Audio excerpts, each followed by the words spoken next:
Përshëndetje miq, jemi së bashku në Fol me psikologen dhe sot do të flasim për një temë mjaft delikate. Do të trajtojmë pjesën e abuzimit gjatë fëmijërisë, abuzimit seksual. Së bashku me mua në studio është një tjetër psikologe, Lorela Garuli. Përshëndetje Lorela, mirë se erdhe. Mirë se u gjej, faleminderit. Sigurisht do të fokusohemi tek fëmijët, do të flasim për abuzimin seksual gjatë fëmijërisë dhe pasojat që ai sjell në gjithë jetën e mëpasshme të një tritur, jo? Dhe ne e dim fare mirë se pasojat janë të vazhdueshme, janë zgjasin në kohë, edhe pse ndoshta disa individ mund t'i ignorojnë edhe madje prindërit e këtyre fëmijëve mund të mendojnë se me kalimin e kohës gjërat harrohen, zhbohen dhe asgjë nuk mbetet. Përkundrazi ndodh sigurisht tjetër gjë. Pak më vonë do t'ju njohim me një tjetër histori, e cila tregon historinë e një gruaje që në moshën 11 vjeçare është abuzuar seksualisht nga vllai i saj i madh. Lorela, një histori tronditse e cila më ka shkruar personalisht. Zonja jeton, është 27 vjeç, është e martuar dhe jeton në shtetin grek. Është një histori e gjatë, ajo ka treguar detaje pafund, do të analizojmë hap pas hapi në të gjitha stadet, në pjesën e fëmijërisë, në adoleshencën, gjithë pasojat në jetën e saj të mëpasshme, si nën, si grua, si bashkëshorte, në jetën e saj aktuale që kalon ky abuzim seksual. Por përpara se të kalojmë te kjo histori, duhet të fokusohemi tek disa pyetje shumë të rëndësishme, për ta sqaruar, për ta bërë sa më të qartë për të gjithë ata që na dëgjojnë. Lorel, si fillim, çfarë konsiderojmë abuzim seksual? Normalisht abuzimi seksual është forma më e rëndë, le të themi, e dëmtimit të fëmijëve, që paraprihet, domethënë, është dëmtimi fizik, është neglizhimi, ka disa abuzime në forma të ndryshme. Abuzimi seksual përfshin dhe atë fizik, dhe atë psikologjik, dhe atë verbal. Dhe normalisht për kufizimi do t'ishte kur një i rritur e detyron fëmijën që të prek apo të përdor ose të bëhet pjesë në një akti seksual kundra dëshirës tij. Faktikisht problemi më i vështirë qoftë për profesionistët, qoftë për prindrit dhe pastaj sigurisht për vetë viktimat e abuzimit seksual që janë fëmijët, është që ta tregojnë dhe për prindrit pra ta identifikojnë. Sepse është shumë e vështirë kjo, jo sepse nuk kuptohen shenjat, por sepse dinamika e psikologjisë fëmijës, sidomos në fëmijërinë e hershme, është e tillë që fëmijët nuk tregojnë. Pse nuk e tregojnë? Okej, do të flasim pak më vonë. Por cilat janë ato simptomat që na bëjnë ne të dyshojmë se ka ndodhur diçka me fëmijën tonë?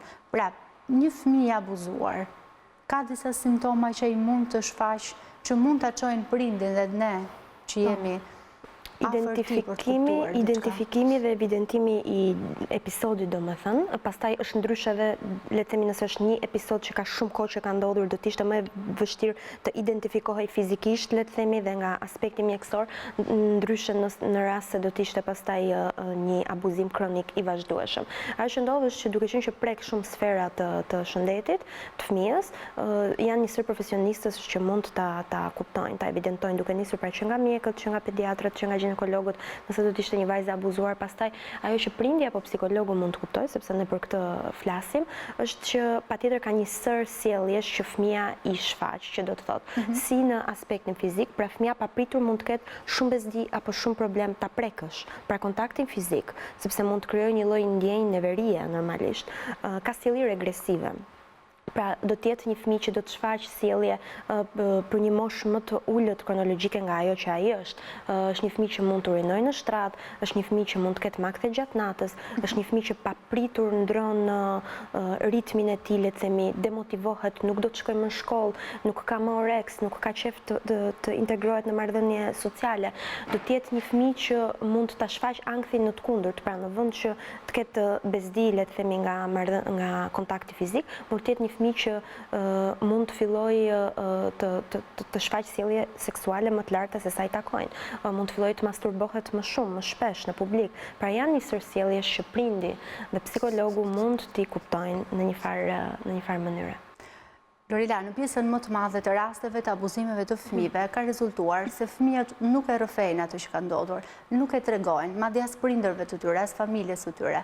Pse pikërisht ndodh kjo gjë? Pse heshtin fëmijët? Pse nuk e tregojnë ngjarjen traumatike, abuzimin seksual që ka ndodhur me ta? Në fakt, për të përgjigjur kësaj pyetje duhet të kuptojmë pak, le të themi, dhe dinamikën se si ndodhi gjithë abuzimi seksual edhe se cili është personi i cili abuzon me fëmijën. Faktikisht në shumicën e rasteve është një person i njohur, le të themi, mund të jetë ose një familjar, pra një kushëri i pari, dyti, tret, ose një mik i familjes, flas për rastet që është i njohur. Dhe është fillimisht një person i cili derisa fëmia e njeh është një person pra që fëmia ka pasur besim tek ai.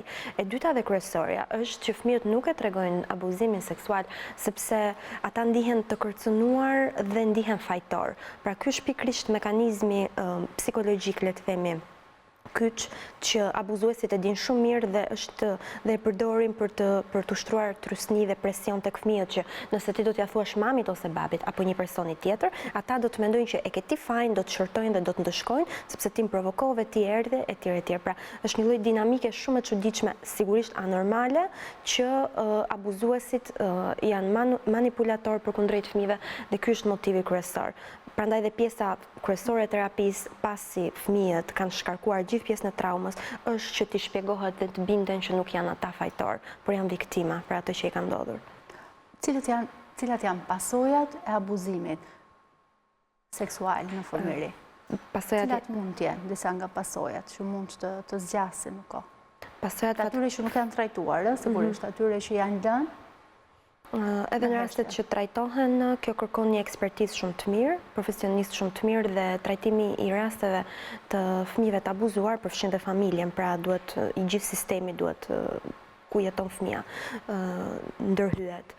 Ajo që ndodh është që nëse nuk trajtohet, patjetër që trauma mund të mbartet, jo mund, po mbartet, mund të amplifikohet, pra këto emocionet negative dhe gjitha, pra mund të kthehen dhe stres post-traumatik, por ajo që ndodh është që tipikisht ka dy variante, domethënë ato që dallohen më shumë. Ose fëmijët do të kur triten, pra kur janë adoleshent dhe tritur do të kenë shumë të vështirë të hyjnë në marrëdhënie si sociale, ndërpersonale, në çift seksuale, ose pastaj si rrjedhë e traumës do ta përdorin seksin për të arritur përfitime dhe për të ndërtuar raporte me të tjerët. Pra janë dy skajet, dy ekstremet, le të themi në një farë mënyre.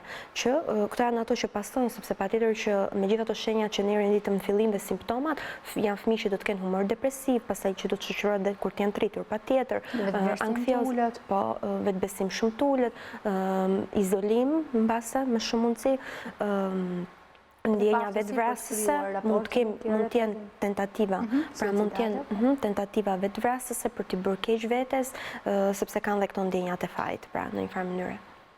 Në këto momente, Lorel, dua që të ndjekim një pjesës pra fillimin e historisë së zonjës që unë prezantova. Në fakt, në fillim të emisionit është një zonjë që më ka shkruar, është 27 vjeç, është nëna një vajze, në moshën 11 vjeçare ajo rrëfen se është abuzuar seksualisht nga vllai i saj i madh. Le ta ndjekim në një insert pjesën e parë të rrëfimit të jetës saj dhe rikthehemi për të analizuar atë. Përshëndetje zonja psikologe. Unë që po ju shkruaj jam një zonjë 27 vjeçare dhe me një histori shumë të trisht. Do doja t'ju rrëfeja historinë time. E kam pritur me vite që mund t'ju rrëfeja historinë time një psikologu të drejtë. Pasi unë po vuaj prej 16 vitesh në zemrën time për atë që më ka ndodhur në moshën 11 vjeçare, e martuar prej 6 vitesh dhe kam një vajzë 5 vjeçe. Më fal që po shkruaj me ndërprerje, po kam burrin në shtëpi dhe ai nuk di asgjë për historinë time. Unë kam 6 muaj që jetoj në Greqi, kam lindur në një fshat të thellë të Mirditës dhe jam rritur atje deri në moshën 13 vjeçare. Më pas jemi transferuar në Laç, familjarisht për arsye shkollimi. Historia ime fillon në moshën 11 vjeçe, kur mua më vjen turp ta them, por jam abuzuar seksualisht nga vëllai i madh. Ka qenë një puthje në buzë dhe më pas ai ka tentuar të bëj seks me mua, por që kishte vështirësi për të arritur aty ku donte dhe më pas unë shpëtova prej tij nga thirrja që më bën prindrit. Por kur nisa të largohem, ai më tha që do më rrinte nëse do t'rregoja. Ai ka qenë 10 vite më i madh se unë në atë kohë. Më pas për sa kohë që ndruam në fshat, ai tentonte sa herë të jepej mundësia që të abuzonte me mua, por unë gjithmonë i shmangesha. Ai ka shkuar deri në atë pikë sa më ka kërkuar që t'i thoja edhe motrave, sepse unë kam 2 motra më të mëdhaja se vetja dhe 2 vëllezër më të mëdhenj e 2 më të vegjël. Pra më ka thënë që t'i thoja motrave që të shkonim atje ku ndodhej ai, sepse donte të abuzonte edhe me ato, por unë asnjëherë nuk ua kam thënë atyre që të shkojnë tek ai. Në familjen time nuk është folur asnjëherë për seksin, apo qoftë edhe për menstruacionet, domethënë mami im s'më ka folur asnjëherë për to. Kam qenë në shkollë në moshën 12 vjeçare, kur më kanë ardhur ato, dhe unë jam larguar nga shkolla e stresuar pasi nuk kuptoja se çfarë po më ndodhte. Dhe kur kam shkuar në shtëpi mbaj mend që babi më ka bërtitur, sepse u ktheva në shtëpi. Kur i tregova mamit se çfarë kisha, thjesht më tha vendos ndonjë copë. Më pas vëllai iku në Greqi dhe ne u shpërngulëm në Laç, por unë akoma se kisha kuptuar se çfarë më kishte ndodhur. Kam filluar klasën e 8 dhe aty kemi patur një lëndë se mbaj mend mirë dhe aty shpjegonte gjithçka. Aty kam kuptuar gjithçka. Pasi kam lexuar gjithçka, unë çdo ditë qaja, sepse më kujtohej non-stop kjo gjë. Dhe kam shkuar deri në atë gjendje sa kam tentuar të vras veten duke pirë një sasi të madhe paracetamolësh, sepse mendoja se do të më bënin punë, por fatkeqësisht nuk më bën asnjë efekt. Kam qenë 14 apo 15 vjeçe në atë kohë, se mbaj mend. Pas kësaj unë si kisha treguar askujt për rastin deri në momentin që vëllai kthehet nga Greqia dhe bën fjalë me mamin se s'duronte asgjë, dhe unë se duroja që ai të bërtiste mamit dhe unë fillova të qaja pa pushim, derisa vendosa t'i tregoja asaj. Por reagimi i saj ishte thjesht, si ka mundësi, dhe mos i thuaj askujt se bëhet nami. Kaq. Deri kur isha në vit të tretë në gjimnaz e vuaja me veten këtë gjë, deri në momentin kur vendosa t'i tregoja shoqes time të ngushtë, pasi kisha shumë besim tek ajo, sepse vetëm ajo më rrinte gjithmonë pranë, sepse s'po duroja dot, me gjitha të stres që më kishte kapur. Unë s'mbaj mend pothuajse asgjë nga fëmijëria përveç këtij rasti dhe mendoj se arsyeja është kjo. Sa herë që e kujtoja bëhesha shumë keq dhe kam menduar shumë herë të tjera të vdes, por asnjëherë s'më realizua kjo dëshirë. Harrova t'ju them se në shkollë kishte psikolog, por unë nuk kisha besim tek ajo, pasi ishte pothuajse moshatare me ne dhe s'më krijonte besim. Është 27 vjeçe, është nëna e një vajze 5 vjeçare, është e martuar, jeton si emigrante në shtetin grek. Lorela, historia që dëgjuam është një histori e dhimbshme, e trisht, sigurisht në gjitha problematika dhe përshkrimi që ajo bën, na njeh edhe më shumë mbi pasojat e një abuzimi seksual për cilin e folëm shkurtimisht në fillim të emisionit. Le të ndalemi tek pjesët më kryesore, më të rëndësishme. Jam e bindur që në çfarë do lloj episodi që ajo rrëfen, do të ndaleshim edhe do të kishim pafund për diskutuar. Por të bëjmë një analizë të momenteve më kryesore të jetës së kësaj gruaje, po themi tashmë 27 vjeçare. Ka për të bërë një parantezë, faktikisht në shoqërisja jona që është patriarkale, maskiliste dhe që mungon një kulturë e përgjithshme prindrimi, le të themi, sidomos në zonat e thella rurale, nga ku konkretisht zonja vinte, ka një vështirësive më të madhe për ta raportuar, për të treguar për abuzimin. Pra, kemi rastin e një fëmije, 11 vjeç, që është abuzuar nga vllai 21 vjeç dhe historia është shumë e rëndë, domethënë, sepse nuk është një i afërm ose një i largët, por është pikërisht vllaja dhe traumat janë multidimensionale. Kështu që mungesa e besimit që ky njeri, domethënë, ka pasur dhe ka tek çdo kush në jetë është shumë e lartë, mungesa e besimit, që patjetër vazhdon të shoqëron. Kanë kaluar 16 vjet dhe ajo vazhdon. Sado që unë nuk besoj se do të ishte kjo mënyra e dur, nëse domethënë është duke na dëgjuar, gjëja kryesore është që të shkonte tek një psikolog, tek një psikoterapist, terapist, domethënë nëse ka mundësi me qeshve jashtë vendit, sepse kjo është mënyra kryesore dhe më afatgjat, le të themi, për ta shëruar traumën e saj. Në familjen e saj ka 2 motra më të mëdha. Është nëna e cila ka marrë vesh këtë histori shumë kohë më pasi ka ndodhur. Dhe është reagimi i nënës i cili ka bërë ato të ndihet akoma edhe më shumë keq. Një reagim që ndoshta për kulturën dhe për formimin e nënës saj mund të ishte vetëm mundësi, ndoshta nuk ka patur jo dëshirën e mirë për t'i ardhur në ndihmë, por mungesa e informacionit, pse jo ignoranca ose mentaliteti i cili gjykon fort të rastet të tilla, frika se do ta marrin vesh të tjerët. Kjo është gjëja më e rëndësishme për nënën e saj, ndërkohë që ka neglizhuar ose ndoshta nuk ka qenë në gjendje të kuptojë që vajza e saj kishte përjetuar një ngjarje shumë të rëndë, traumatike, dhe nuk ishte ndodhur vetëm një herë, sepse abuzuesi në rastin konkret, ashtu sikurse e tham, është vllai i saj, pra personi i cili ishte prezent në të njëjtin mjedis me të. Dhe kjo është akoma edhe më e rëndë, pra trauma bëhet akoma edhe më e rëndë në këtë moment. Nëse do të ishte dikush tjetër i cili do të vinte në një moment në shtëpinë e tyre, atëherë do të ishte një rrezik, një alarm që ndoshta edhe fikej edhe hapej në një farë mënyrë, dhe ajo ishte ndoshta për disa ditë mund të ishte fitonte qetësinë. Kur abuzuesi është aty non-stop përpara teje, atëherë gjërat sigurisht janë shumë më të vështira. Një tjetër problematik shumë e madhe ishte tentativa që i ka bërë për të abuzuar dhe me 2 motrat e tjera më të mëdha. Pra ishte një fëmijë i cili ka qenë totalisht jashtë vëmendjes. Faktikisht. Ai ka qenë i rritur, fëmijët e tjerë ishin jashtë vëmendjes prindërve që duhet të ishin aty në fakt. Ne të kontrollojmë këtë lloj. Do të shikojmë pak dinamikat familjare, përveç se kuptojmë domethënë sfondin, kontekstin rural, një familje shumë e madhe, me 8 fëmijë në mos gaboj, sepse ajo thotë që kam dhe 2 vëllezër më të vegjël, 2 më të mëdhenj, 2 motra, edhe 2 vet, pra, një familje shumë e madhe ku sigurisht edhe pamundësitë ekonomike, sociale të arsimimit janë tilla. Pikrisht këtë kisha merak dhe unë që të sqaroja dhe po thonim që nga fillimi i herës që shoqërisë si e jona, ku mungon informacioni, ku mungon barazia në edukim mes fëmijëve, mes dy gjinive, shumë herë kemi nga këto raste dhe ato që raportohen janë sigurisht vetëm maja e icebergut, le të themi, sepse problemi kryesor është që ka shumë dhe shumë raste abuzimesh, dhunimesh, përdhunimesh, ku vajzat dhe gratë janë viktima dhe asnjëherë nuk kanë jo vetëm forcën të raportojnë, por sepse nuk gjejnë dot zgjidhje. Kështu që fatkeqësisht ky është një rast tipik që paraqet gjithë tablon e gjithë zezave, e gjithë këqijave dhe e gjithë dramave të një abuzimi seksual dhe të vazhdueshëm, pra, është ky elementi i vazhdueshëm. Dhe meraku i nënës, domethënë ajo që përgjigja e nënës nuk ka bërë gjë tjetër, vetëm ka përforcuar mitet tipike të abuzimeve seksuale brenda familjes, që ti mos fol se do bëhet nami, si ka mundësi mbaje për vete. Domethënë kjo është traumë vete pastaj.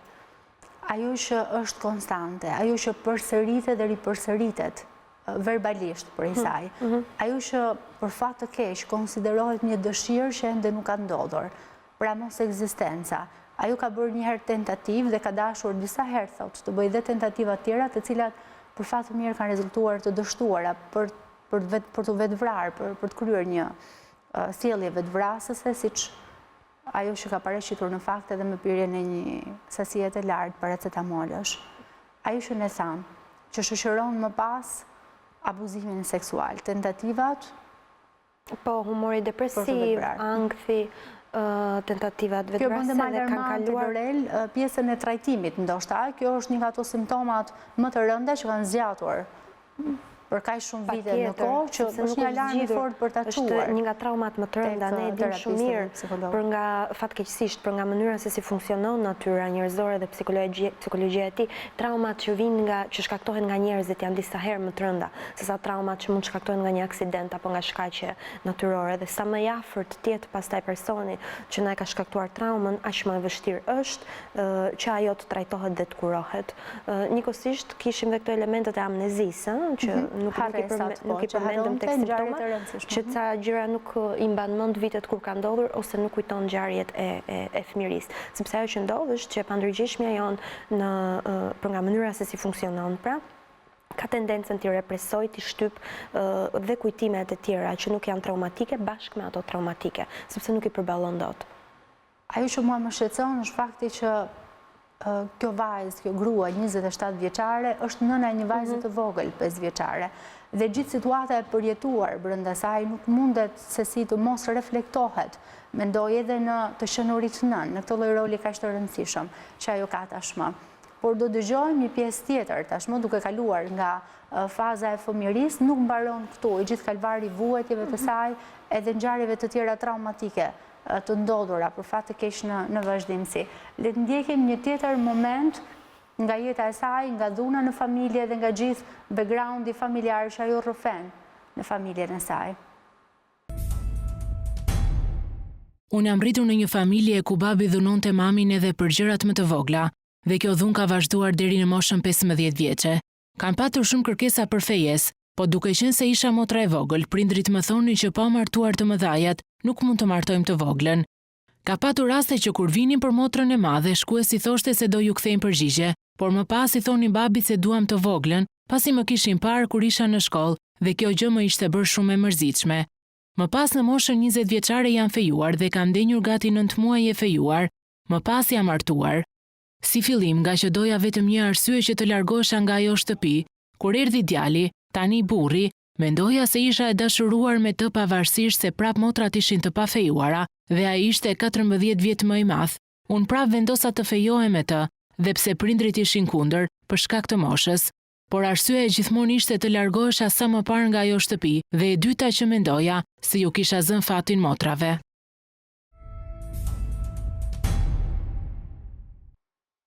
Kjo ishte një tjetër pjesës historisë së saj, të shkuarës saj, shumë e dhimbshme, sigurisht pasojat e traumës së ndodhur në fëmijëri vazhdojnë. Kanë qenë vendimtare për të larguar nga shtëpia, për të zgjedhur çfarë do lloj forme, dhe ajo që është ofruar është një burr, një bashkëshort. Sigurisht ne marrim parasysh një rast të tillë, është më tepër në zona rurale, që përmendëm mbi kulturën që ndodh në familje të tilla. Ajo që është e dhimbshme është përveç pjesës së abuzimit seksual dhe tentativave të shumta të tij dhe të përsëritura ndaj saj është abuzimi tjetër tashmë, fizik, është dhuna seksuale, është dhuna në familje, dhuna fizike që ushtrohet nga babai ndaj nënës.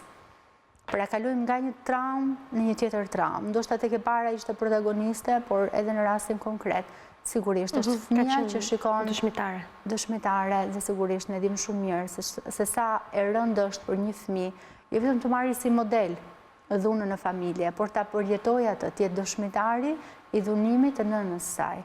Po sigurisht që jep fëmijës është një formë edukimi, se s'është edukim, që jep fëmijës mesazhe të gabuara lidhur me rolet gjinore, me stereotipat gjinore, lidhur me mënyrën se si zgjidhen konfliktet, lidhur me mënyrën, domethënë me mosmarrjen, dashuri, me mos shprehjen e afeksionit, me gjithmonë këtë klimën. Pra dhe kemi se çfarë prodhojnë këto lloj familjesh ose këto stile prindërimi, prodhojnë vetëm fëmijë të tillë, vajza të tilla, jo vetëm të abuzuara që ka qenë fati i saj keq, por më vonë dhe partnerët të cilat kanë një predispozit shumë më të lartë ta tjenë vetë viktimat dhunës familjare nga bashkëshorti i tyre.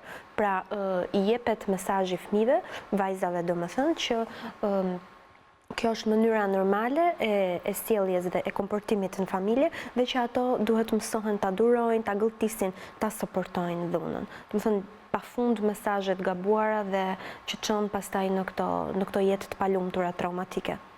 E zgjodhi bashkëshortin e saj, pavarësisht se thotë nuk e donte atë. Pra, arsyeja që vendosi të martohej me të ishte të largohej sa më parë nga ajo banesë dhe sigurisht nga personi që e abuzonte atë vazhdimisht. Është instikti mbijetesës, domethënë pamundësi për të gjetur trajtim, për të gjetur një stres sigurie, një stres besimi, dikë me të cilin të mund të hapej dhe të fliste, vetëm një zgjedhje sigurisht i ka mbetur që të largohej. Nevojat e saj, pa diskutim gjatë fëmijërisë, nevoja nga më bazike, ato që një familje duhet t'i sigurojë një fëmijë, mbetën plotësisht të papërmbushura, duke shkaktuar nga një traumë në tjetrën dhe duke lënë pasojat dhe gjurmët e tyre. Tashmë është një grua e martuar, i përket dhe jeton me një familje tjetër, i duhet të ketë rolin vendimtar në shtëpinë e saj, në familjen e saj. Por çfarë ka ndodhur pasi ka kaluar pjesa e fëmijërisë dhe pjesa e martesës? Le ta ndjekim dhe pjesën e tretë dhe rikthehemi në studio për të analizuar atë. Gjatë fejesës burri më merrte shumë rrallë në telefon, një herë në javë apo në 2 javë, sepse thoshte se kushtonte shumë para. Më pas u martuam dhe pas 10 muajsh lindi goca, as vetë se kuptova se si ndodhi kaq shpejt, por ndodhi. 2 javë pasi lindi goca, burri më thotë se do të niset për Greqi dhe më parë kishte qenë me letra por i ishin djegur, por kësaj radhe do të shkonte pa letra. Unë nuk doje që ai të largohej, por s'më dëgjoi dhe iku. Ka ardhur pas një viti e gjysmë, periudhë në të cilën ishte bërë me letra sërish. Gjatë kësaj kohe flisim shpesh të thuash. Mua më la tek prindrit e tij, baban, maman dhe vëllan. Ato kanë 2 shtëpi, një 2 katëshe të re dhe një shtëpi tjetër shumë të vjetër, ku çfarë bie jashtë futet brenda, pas një lloj kushti jetese sidomos për vajzën time. Edhe rrobat laheshin me dorë dhe në dimër shpërlaheshin në ujë të akullt, ku vajza duhet të lidhe në diep dhe të rinte më shumë kohë aty. Si familje ishte e mirë, por që kishin edhe ato problemet e tyre. Më shumë probleme kam patur me vjerën, sepse ajo shante vjerën e saj, por se kuptonte se ato që ja thoshte se i kishte bërë vjera asaj, ajo po mi bënte mua. Në atë shtëpi unë isha e detyruar të lija fëmijën lidhur në djep e të bëja punët e shtëpisë, plus që duhet të shikoja edhe lopët, pulat, patat, do me thënë t'i bëja pothuajse të gjitha unë. Unë e kam sakrifikuar fëmijërinë e vajzës time për të plotësuar kërkesat atyre, por në fund unë jam e keqja në atë shtëpi. Edhe diçka, ato më quajnë mua maloke, para gjykim, pavarësisht se janë ato që jetojnë në majtë të malit. Jam bërë një person shumë agresiv dhe për çdo gjë nxehem shumë shpejt. Unë i kam kërkuar burrit shumë herë të ndahemi, por ai nuk pranon dhe thotë se nëse ndahem unë prej tij, ai do të më bëjë gjë mua, por të gjithë familjes time.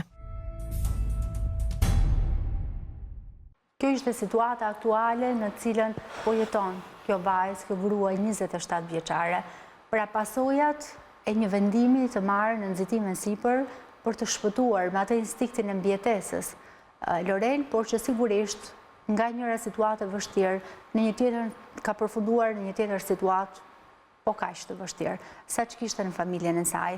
E vështirë për të ndërtuar raporte në familjen e re, ndihet e keq trajtuar, sërish abuzuar, e dhunuar, ndoshta e përbuzur, përmend e diskriminuar, qoftë dhe verbalisht, por dhe me gjithçka, me mënyrën se si njerëzit në familjen e bashkëshortit e trajtojnë, e shohin atë.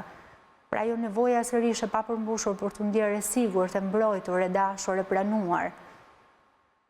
Çfarë mund të themi për këtë pjesë? Dhe sa rëndësishme është qoftë dhe për atë nënën që heshti dikur për të bërë koshjente sot, se sa mirë do të ishte sikur të fliste dhe të mos lejonte që gjithë rrjedha e jetës së vajzës saj të shkonte tek një martesë e padëshiruar, tek një individ i cili nëse nuk e do nuk ka se si të jesh e lumtur, tek një martesë në të cilën nëse nuk ndihesh e pranuar, nuk e se si të luftosh dhe nuk e pse të luftosh për të ndjerë e tillë, sepse ndoshta ky lloj realiteti nuk kërkon të imponohesh, ti do të bësh atë gjë që të bën ty të jesh e lumtur, të ndihesh komode me gjithçka të rrethon, aq më tepër të kërkosh ndihmë sa më parë sepse ka nevoja shumë emergjente mbi gjendjen dhe mirëqenien e saj psikologjike.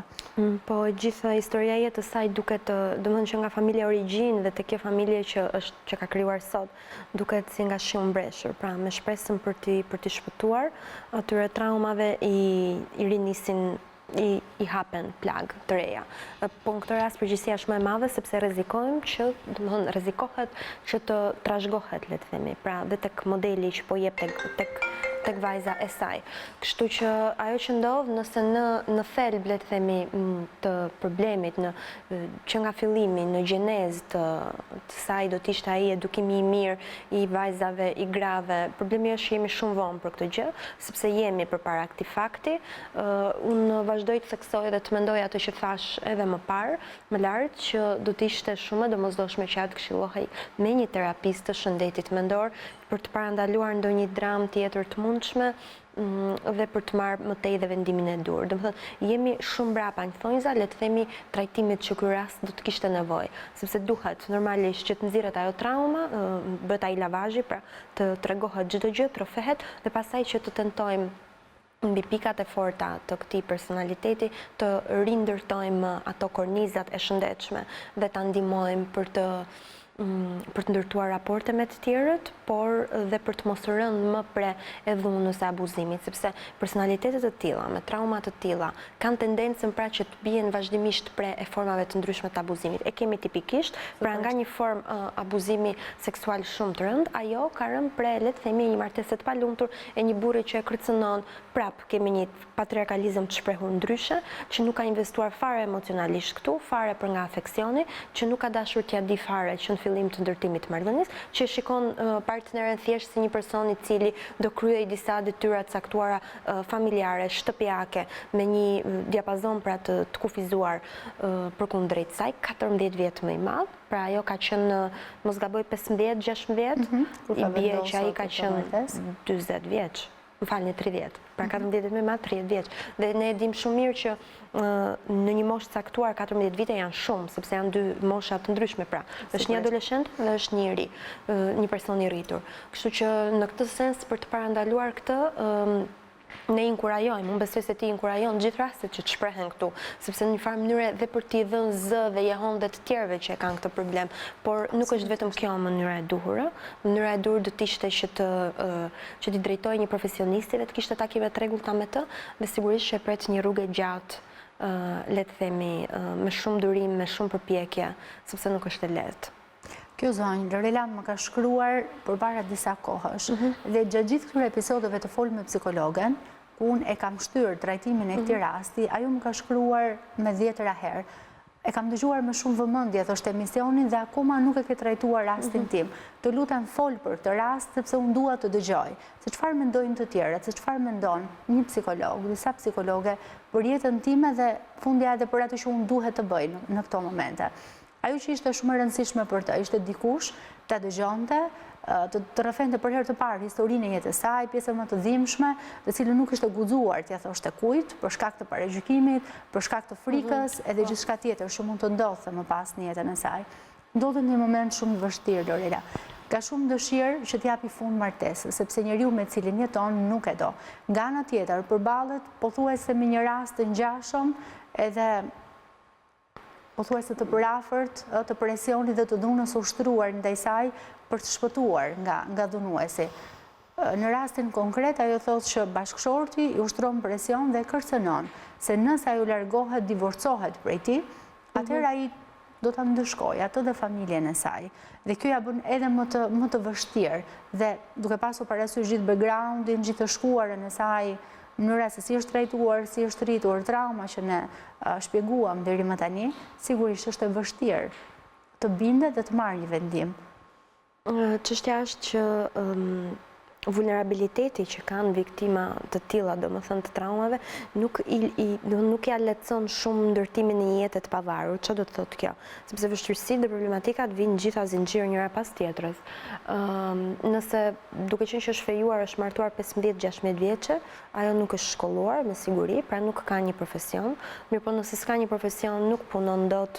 Kjo bën akoma më vështirë. Të ketë vështirësi, jo që s'punon dot, se ka ndonjë pavësi fizike, por nuk punon dot, lehtë për të krijuar, për të pasur të ardhura, mbase për të mbajtur pastaj.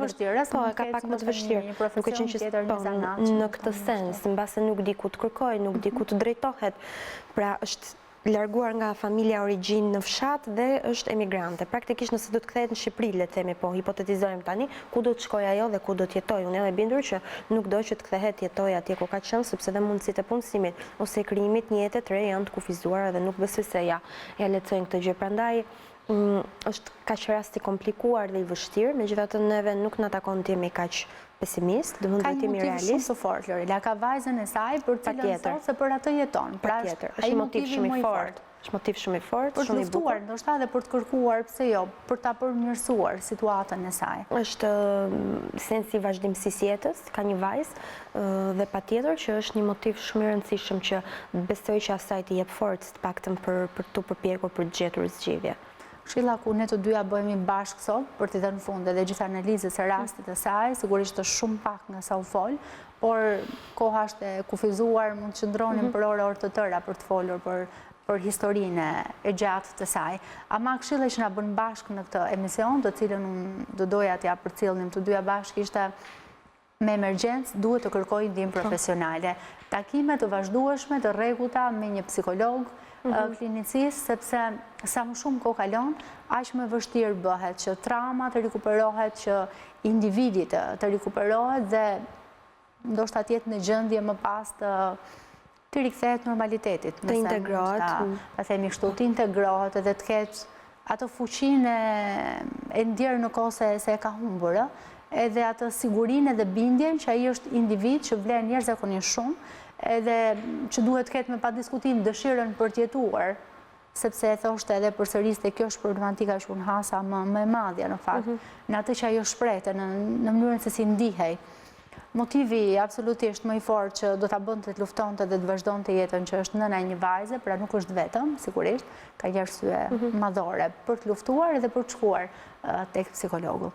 Faleminderit Lorel që ishe sot me mua për gjithë analizën që bëm mbi abuzimin seksual në fëmijëri dhe mbi rastin të zonjës që sapo shpjeguam. Faleminderit dhe ju miq që na ndoqët dhe në këtë episod të Fol me psikologen.